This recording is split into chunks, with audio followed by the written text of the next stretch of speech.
Imagine standing inside a tomb untouched for thousands of years.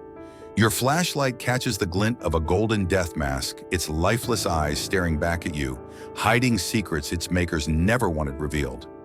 You're surrounded by silence, but in that moment, as you gaze at the fragile linen wrappings of a young pharaoh, the truth hits you like a wave. This boy wasn't taken by some tragic accident or mysterious illness. No, what ended his life was something far closer to home, something written into his very blood. His parents' brother and sister, his grandparents same, his great-grandparents.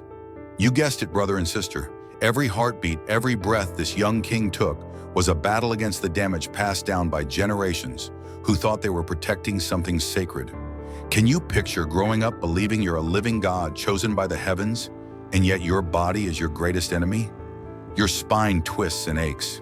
Your jaw won't close the way it should.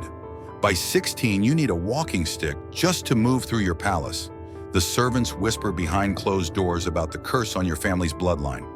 And you don't have the language of genetics to make sense of what's happening. Science that could explain your suffering won't exist for millennia, but deep down you know something in your family is deeply tragically wrong.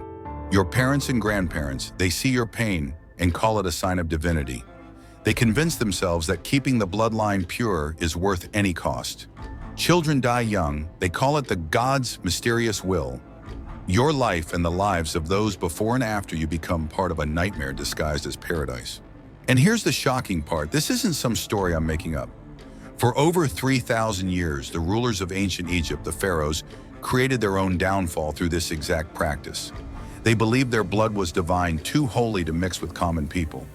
In trying to protect that bloodline, they turned their palaces into prisons of suffering, generation after generation. Today, we're going to journey through that tragic history together. Before we dive deeper, let me know in the comments where you're tuning in from. I think it's incredible that people around the world can come together to explore these ancient stories. Now let's step back in time all the way to the birth of Egyptian civilization to understand how this self-destruction began. See, the pharaohs didn't start out intending to harm their own families. In their minds, they were preserving something sacred. They believed their blood carried the essence of the gods, a gift from the heavens that couldn't be tainted by mortal blood. Imagine that first ruler who decided my sister is the only woman worthy of being my queen. He looked out at his subjects, farmers, artisans, builders, and felt horror at the idea of mixing his divine blood with theirs. His priests nodded in agreement. His advisors saw the political benefits. No one stopped to think about what that choice would mean for the next generation. It seemed logical at the time. After all, the pharaoh wasn't just a king. He was a living god, the human form of Horus descended from the sun god Ra. How could a god marry a mere mortal? To the priests and advisors, the answer was obvious. The gods must marry the gods.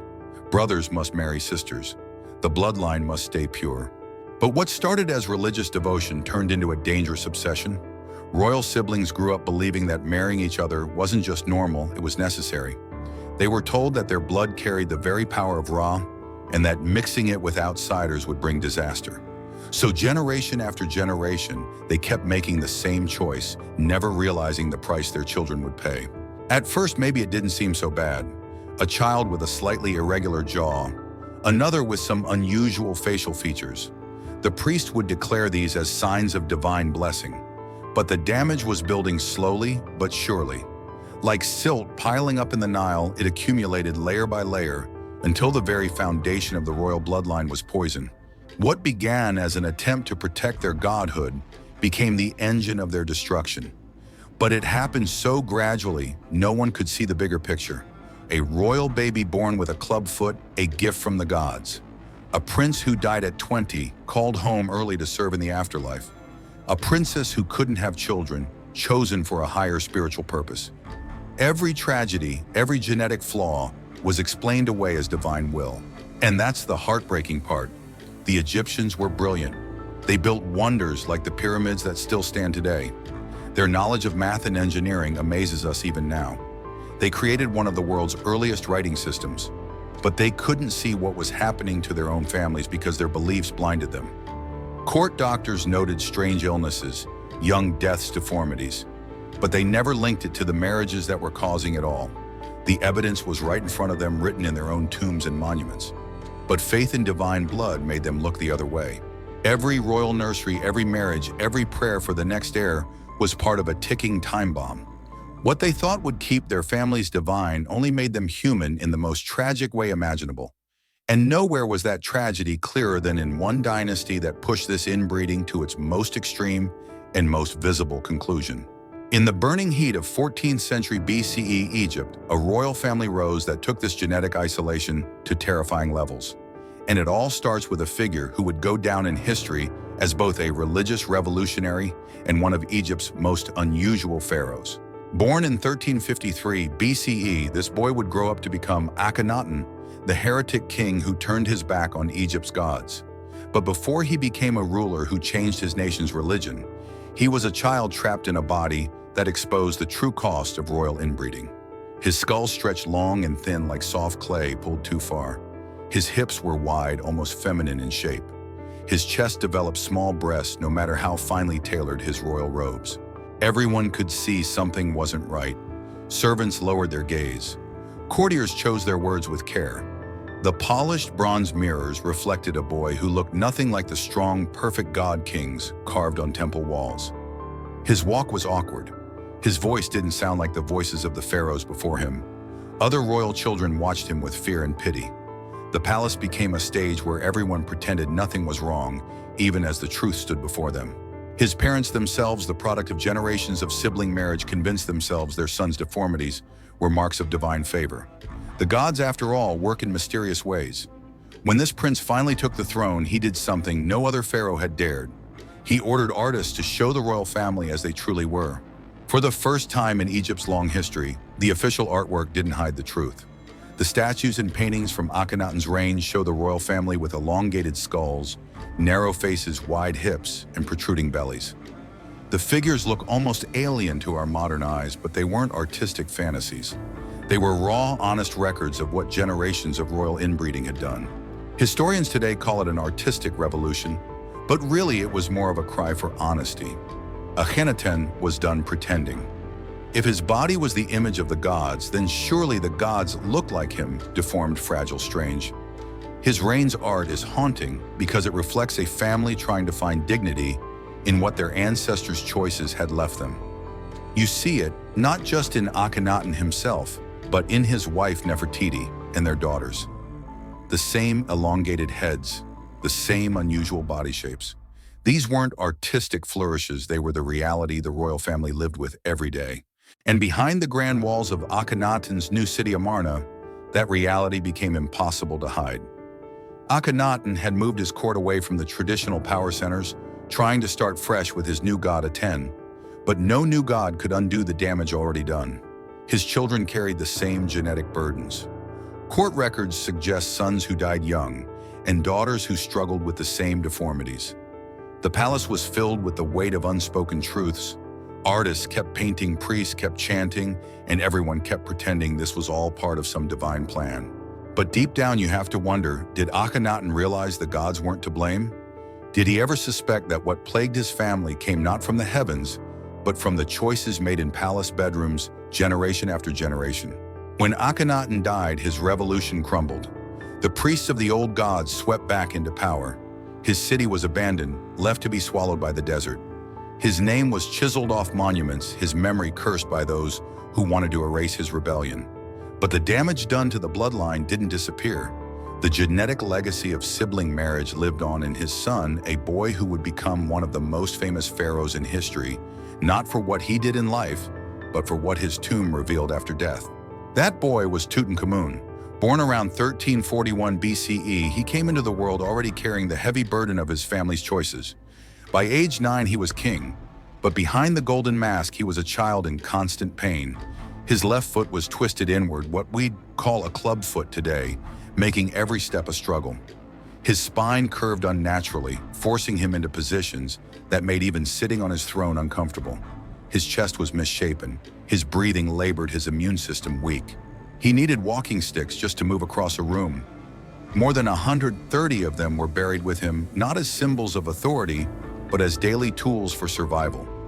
Some were plain, others were decorated with gold and precious stones, but they all served the same purpose, helping a boy who was worshipped as a living god hide the painful truth that his body was failing him. In public, priests sang of his divine strength. In private, servants quietly positioned supports so he could stand during ceremonies. The palace became a place where everyone worked together to maintain the illusion of perfection, even as the young king's health deteriorated. Tutankhamun married his half-sister Ankhesenamun, repeating the cycle of inbreeding that had already cost his family so much. Their attempts to have children ended in heartbreak miscarriages and stillbirths. The tiny mummies of these lost infants were found buried with him, silent witnesses to the genetic disaster that royal policies had created. You can only imagine the toll this took on Tutankhamun and his queen. The isolation, the disappointment, the constant reminder that their divine bloodline was a curse, not a blessing. The boy who was supposed to be a god on earth lived a life of suffering surrounded by riches that could do nothing to ease his pain. Modern science finally revealed what ancient priests couldn't see or wouldn't admit. In 2010, DNA tests on Tutankhamun's mummy confirmed what the artifacts and medical records had hinted at all along. He was the product of sibling incest. His body bore the marks of generations of inbreeding. His early death wasn't the work of angry gods or mysterious illnesses.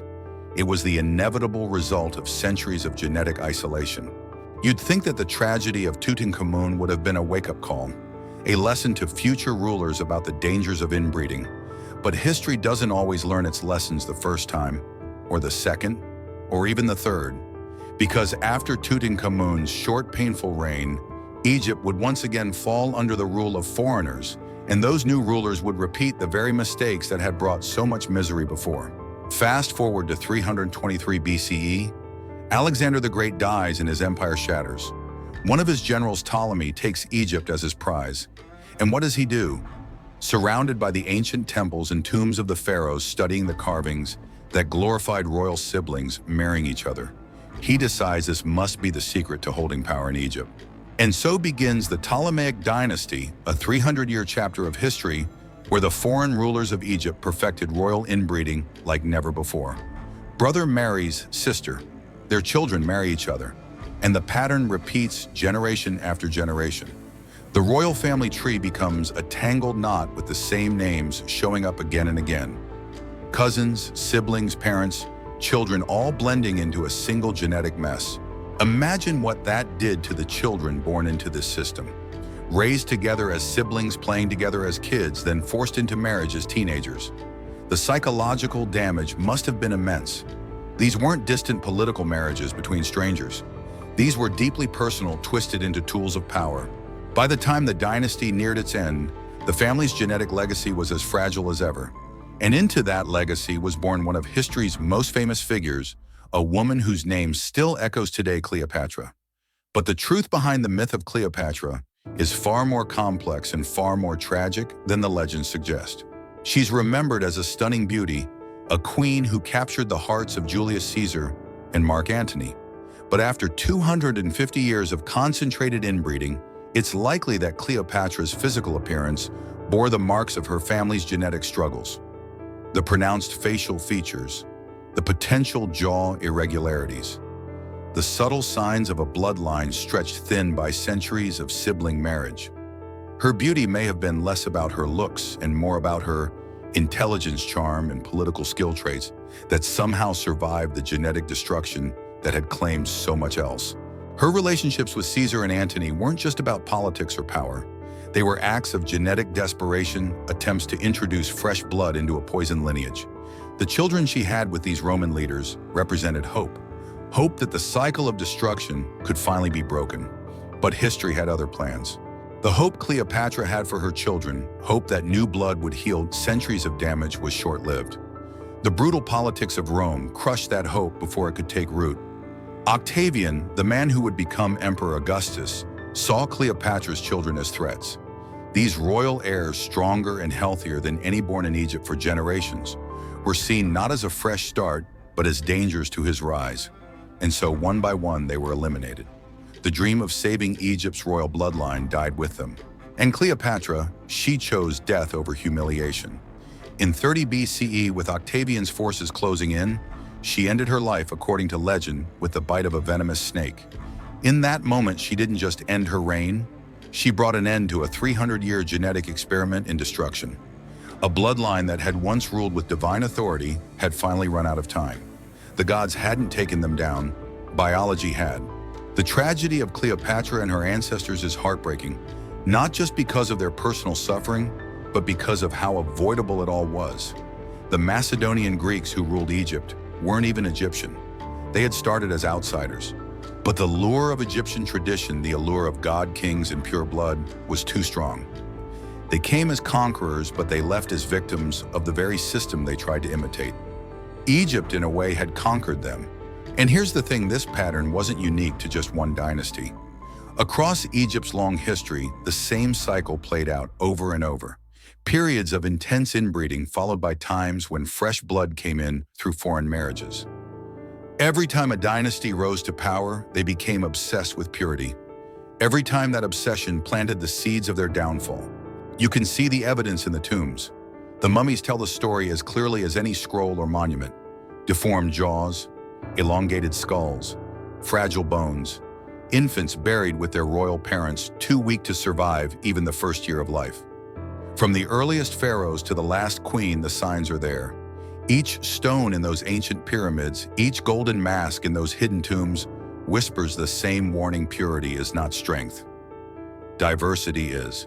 Even the earliest dynasties flirted with sibling marriage. During the age of the pyramid builders, there are hints here and there of pharaohs marrying sisters. But it wasn't yet systematic. The genetic damage hadn't had time to accumulate. After the Old Kingdom fell, Egypt's rulers got smarter. Middle Kingdom pharaohs often married princesses from foreign lands, Nubia, Libya, the Near East. And guess what? The royal children of that era were healthier, their bones stronger, their reigns longer. Egypt thrived. But power breeds arrogance. Success makes people forget the lessons of the past. And so by the time the New Kingdom rolled around, the old obsession with bloodline purity was back in full force. The family of Akhenaten took it to shocking extremes. And we know this not just from DNA tests, but from the art of the time. Those haunting images of elongated skulls and narrow faces. That wasn't style. That was reality captured in paint and stone. And then came recovery. After the Amarna period collapsed, Egypt once again turned outward. Pharaohs took foreign brides. Royal tombs from this time show mummies with healthier skeletons, fewer deformities, longer lifespans.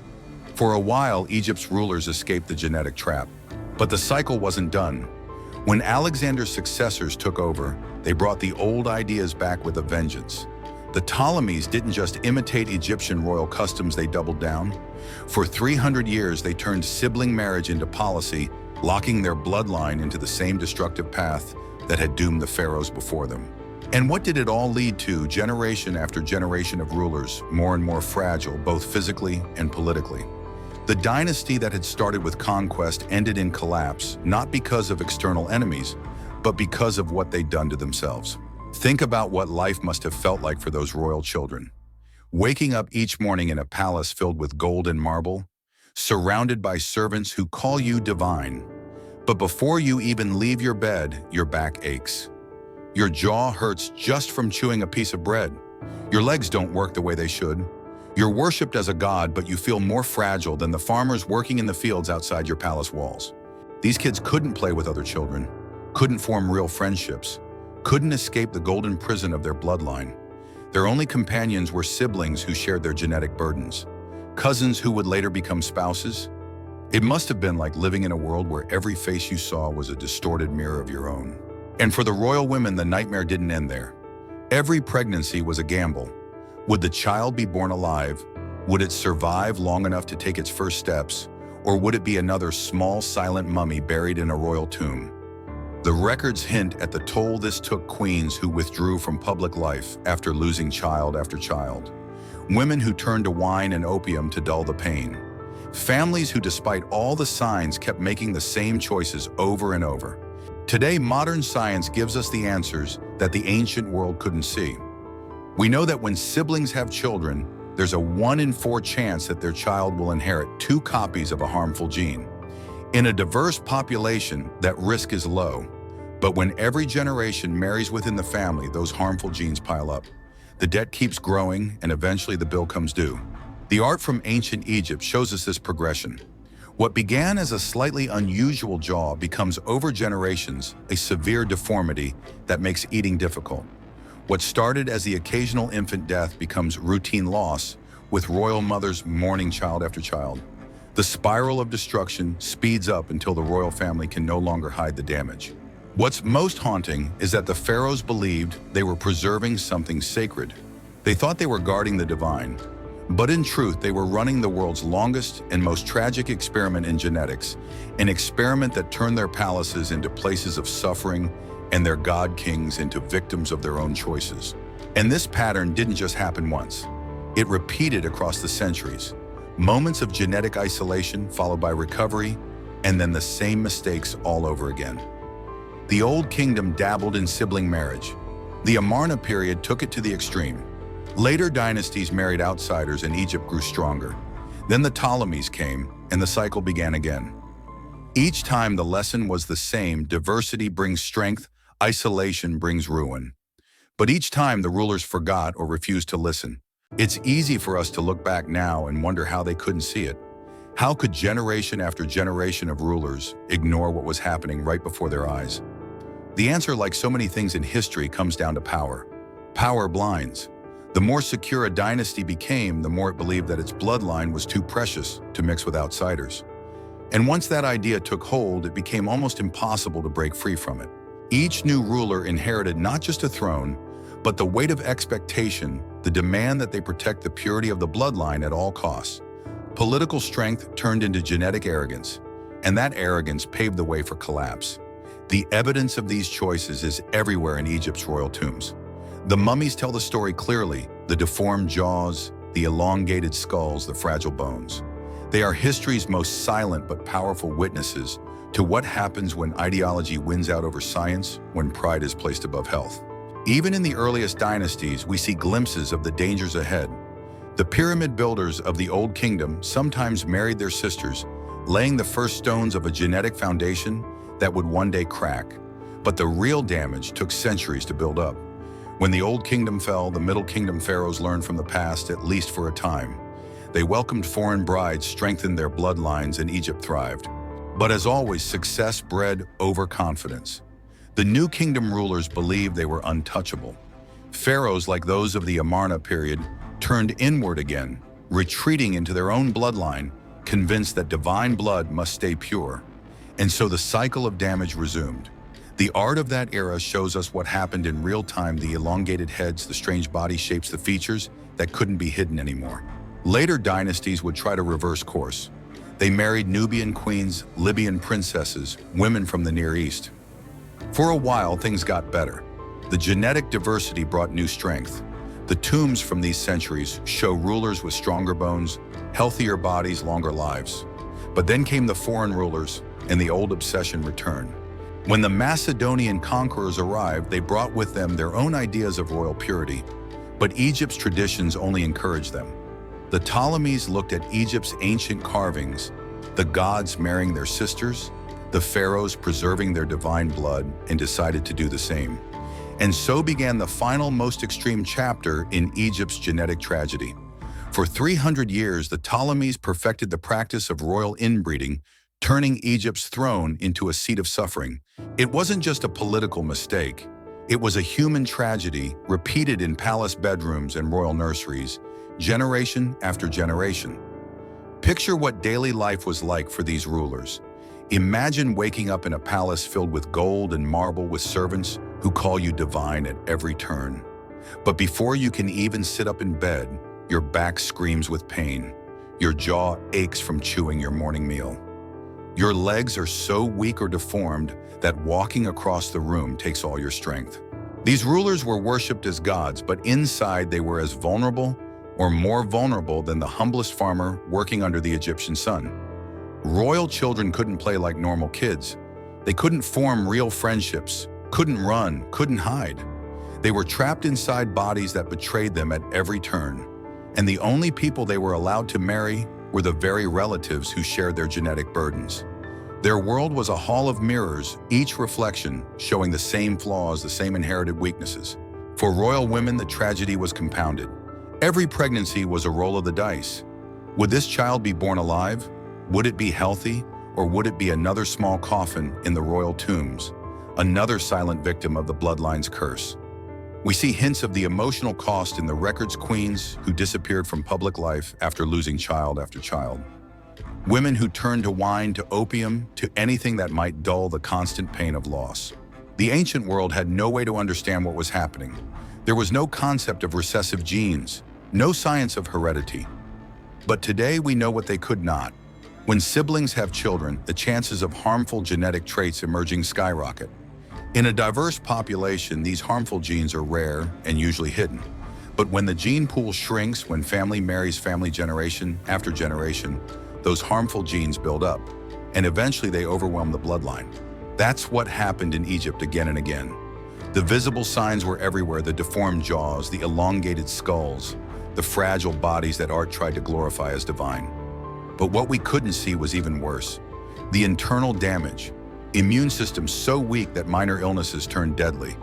Hormones out of balance, hearts and lungs that struggled to function, minds that may have been shaped by unseen neurological damage.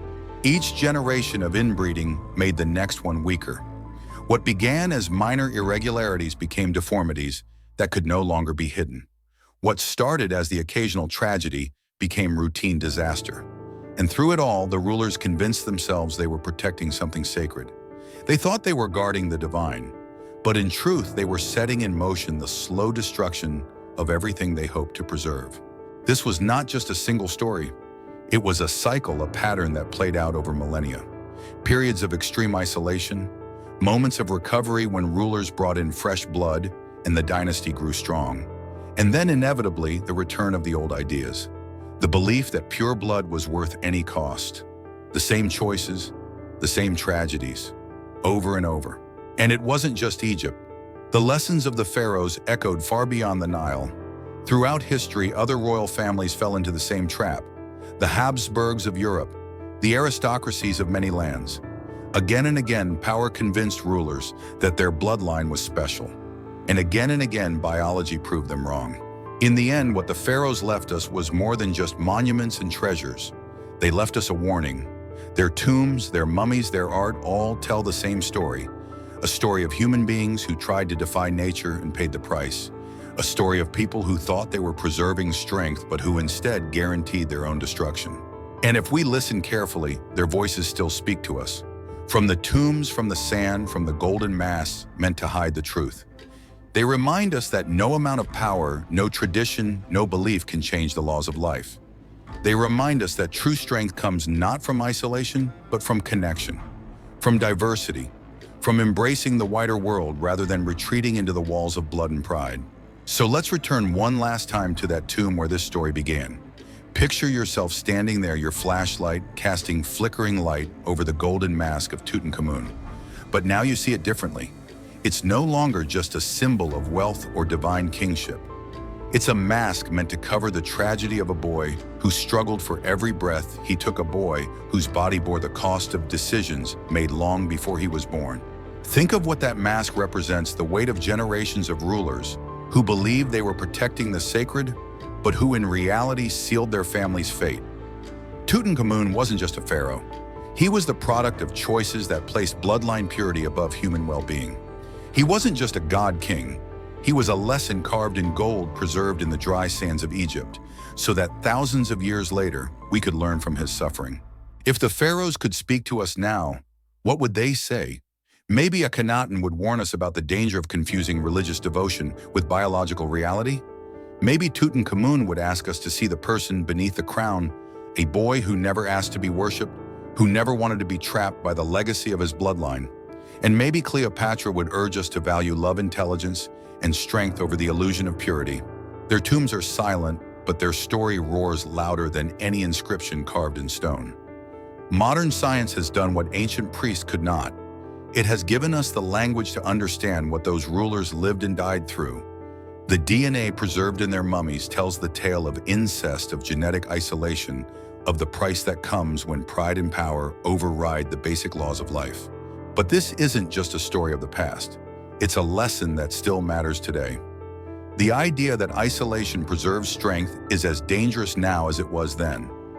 The pharaohs show us through their suffering that strength comes from diversity, from mixing, sharing, connecting, from embracing the world rather than shutting it out. You can see it in the cycles of Egyptian history. Every time the rulers opened their bloodline to outsiders, Egypt thrived. Stronger rulers, healthier heirs, longer dynasties. But every time they closed the door, every time they decided that purity was more important than people, the same tragedies followed. Sickly children, short reigns, collapsing dynasties.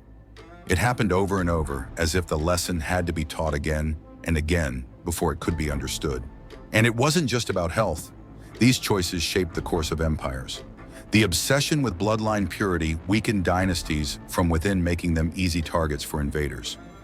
The same traditions that were supposed to protect Egypt's power ended up ensuring its downfall. Imagine what daily life must have felt like for the last pharaohs.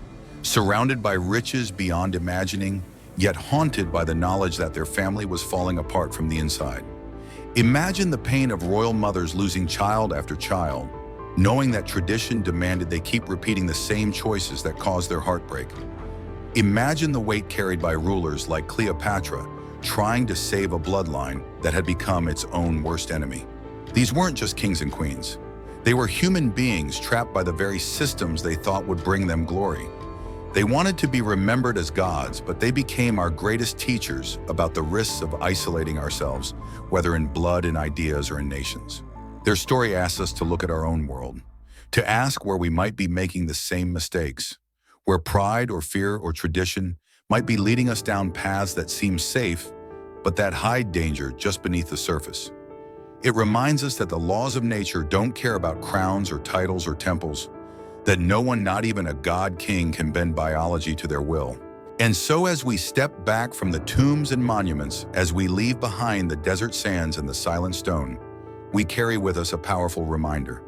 The true strength of a people, of a nation, of a family, of a species, lies not in keeping the world out, but in letting it in connection, in diversity, in the richness that comes when we share who we are with others.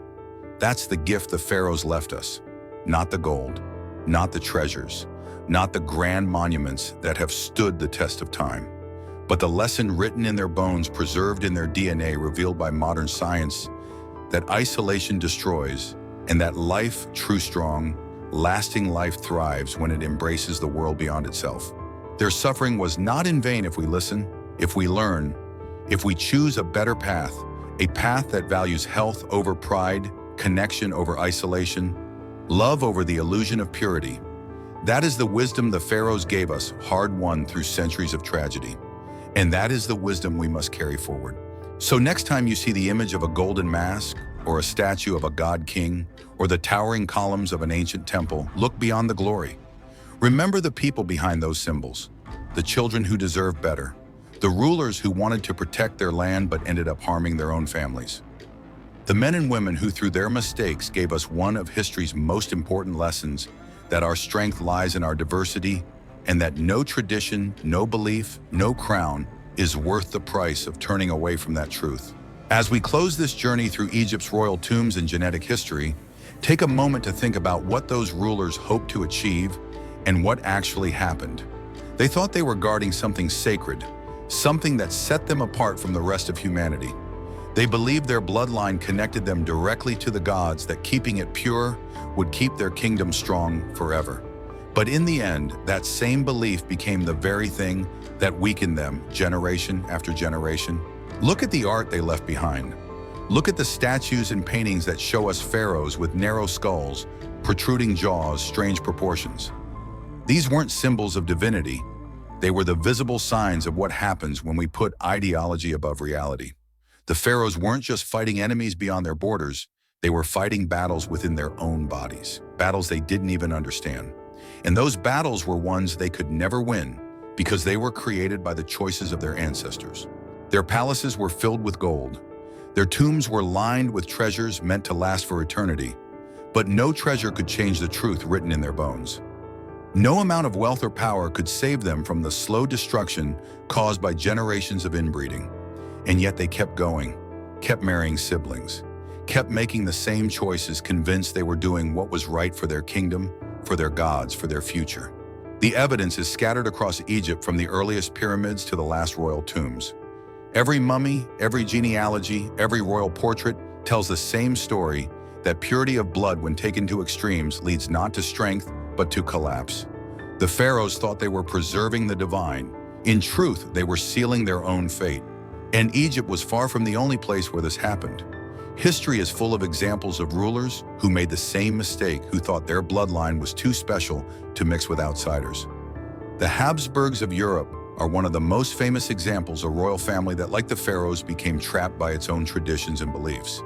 Again and again, the pattern repeats: isolation breeds weakness, diversity brings strength. But what makes Egypt's story so powerful is how long it played out.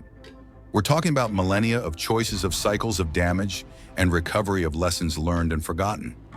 The pharaohs give us a mirror to look at ourselves, to ask where in our own world we might be repeating the same patterns, where fear of change or obsession with tradition might be leading us down dangerous paths, where we might be prioritizing pride over what truly makes us strong. Modern science has given us the language to understand what the pharaohs lived through. We now know how genetics works. We know that diversity protects us, that mixing genes is nature's way of guarding against the very kinds of illnesses and deformities that haunted Egypt's rulers. We understand what they could not, that the purity they sought was an illusion, and that their suffering was the price of chasing that illusion. But knowledge is only useful if we choose to act on it. And that's where the story of Egypt's tragic kings and queens still matters today. Their voices may be silent, but their message is clear. The real treasure they left behind isn't gold or jewels or towering monuments. It's the warning written in their DNA, in their bones, in their history: choose connection over isolation. Choose openness over fear. Choose diversity, because that is where true strength lies. So when you next see the gleam of a golden mask, or the towering columns of a temple, or the silent stare of a royal statue, remember the human beings behind those symbols. Remember the boy king who struggled to stand, the queen who hoped new blood might save her family, the rulers who thought they were gods but who taught us in the end what it means to be human. Let their story remind us not to repeat their mistakes. Let it inspire us to build a world where strength comes not from closing ourselves off, but from opening our hearts and minds, where we honor tradition but not at the cost of truth, where we remember that no crown, no throne, no belief is worth more than the health and happiness of future generations. Because that, in the end, is the greatest legacy. The pharaohs could leave us the chance to learn from their tragedy, so that others might be spared the suffering they endured. Their tombs may be silent, but their lesson is loud and clear, and it's up to us to listen.